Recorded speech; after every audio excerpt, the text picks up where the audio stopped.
কিছুক্ষণ আগে পশ্চিমবঙ্গ বিধানসভার ভোট গণনা শুরু হয়েছে। এই বিষয়ে আরও খবর জানবো আমরা। কলকাতা নির্বাচন কমিশনের সামনে থেকে যুক্ত হচ্ছেন সহকর্মী সত্যজিৎ চক্রবর্তী। সত্যজিৎ, ভোট গণনার এখনকার সর্বশেষ খবরাখবর জানাবেন এবং এখন পর্যন্ত আমরা দেখতে পাচ্ছি যে বিজেপি এগিয়ে রয়েছে। এই নিয়ে সেখানকার স্থানীয় কোনো নেতা এবং একই সাথে ভোটারদের কোনো প্রতিক্রিয়া পেয়েছেন কিনা? দেখুন, আপনাকে প্রথমে এই মুহূর্তের যে আপডেট সেটা বলি। নির্বাচন কমিশন থেকে কিছুক্ষণ আগে যেটা নোটিশ করেছে সেটা হচ্ছে 144 আসনে এগিয়ে কিন্তু বিজেপি, আর সেখানে তৃণমূল মমতা বন্দ্যোপাধ্যায়ের দল 76টি আসনে, আর পাহাড়ের যে গোর্খা পার্টি আছে তারা কিন্তু একটি আসন পেয়েছে। আম জনতা পার্টি অর্থাৎ পশ্চিমবঙ্গে যিনি বাবরি মসজিদ তৈরির চেষ্টা করেছিলেন, উদ্যোগ নিয়েছিলেন, সেই হুমায়ুন কবিরের দল একটি আসন পেয়েছে এবং আইএসএফ তারা একটি আসন পেয়েছে, আর বামেদের কমিউনিস্ট পার্টি অফ ইন্ডিয়া তারা কিন্তু একটি আসন পেয়ে এগিয়ে আছে।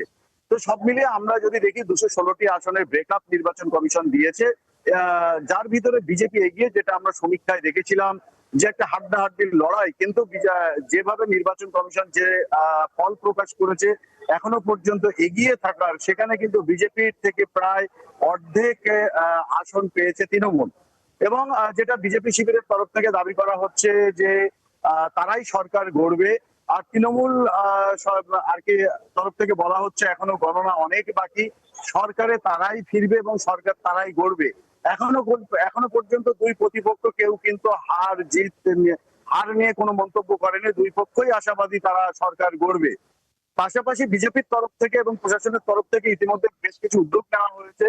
বিজেপির দাবি, যদি তারা সরকার করে তাহলে আজ কোনো বিজয় মিছিল হবে না। এবং প্রশাসনের তরফ থেকে বলা হচ্ছে যে পশ্চিমবঙ্গে যদি ভোট পরবর্তী হিংসা হয় তাহলে রেড অ্যালার্ট জারি হতে পারে, আর কোনো বিজয় মিছিল করা যাবে না, কোনো জমায়েত করা, এমন একটা উদ্যোগ বেলা গড়ানোর পর নিতে পারে, এরকম একটা তোড়জোড় শুরু হয়েছে সূত্র মারফত, এমন খবর পাওয়া গেছে। এবং ভবানীপুর অন্যতম আলোচিত কেন্দ্র, যেখান থেকে মমতা বন্দ্যোপাধ্যায় এবং রাজ্যের বিরোধী দলনেতা দুজনেই কিন্তু বিদায়ী শুভেন্দু অধিকারী তারা লড়াই করছেন, এবং মমতা বন্দ্যোপাধ্যায় কখনো এগিয়ে যাচ্ছেন, কখনো শুভেন্দু অধিকারী এগিয়ে যাচ্ছেন। শেষ খবর পাওয়া পর্যন্ত কিন্তু মমতা বন্দ্যোপাধ্যায় 3000-এর কিছু বেশি ভোটে এগিয়ে আছেন, অর্থাৎ লড়াই কিন্তু হাড্ডাহাড্ডি হচ্ছে। তো সব মিলিয়ে আমরা যদি দেখি যে পশ্চিমবঙ্গে এবারের যে নির্বাচনের যে আমরা সমীক্ষা দেখেছিলাম, সেই সমীক্ষায় 70 থেকে 80% ভোটার তারা কিন্তু কোনো মুখ খোলেনি, তারা নীরব ছিলেন। এই নীরবতা কি তাহলে ভোট বাক্সে গেল? আপাতত যে এগিয়ে থাকার পরিসংখ্যান সেটাই কিন্তু সেই ইঙ্গিত দিচ্ছে। ধন্যবাদ সত্যজিৎ। আমরা ফিরবো নিশ্চয়ই যখন ফলাফলের সময়টি আরও সামনের দিকে ঘনিয়ে আসবে এবং এরই মধ্যে নিশ্চয়ই কোনো পরিবর্তন হয় কিনা সেটিও নিশ্চয়ই সবার দেখার বিষয় রয়েছে। ধন্যবাদ আপনাকে এখনকার মতো। দর্শক, সহকর্মী সত্যজিৎ চক্রবর্তী ছিলেন এতক্ষণ কলকাতা থেকে।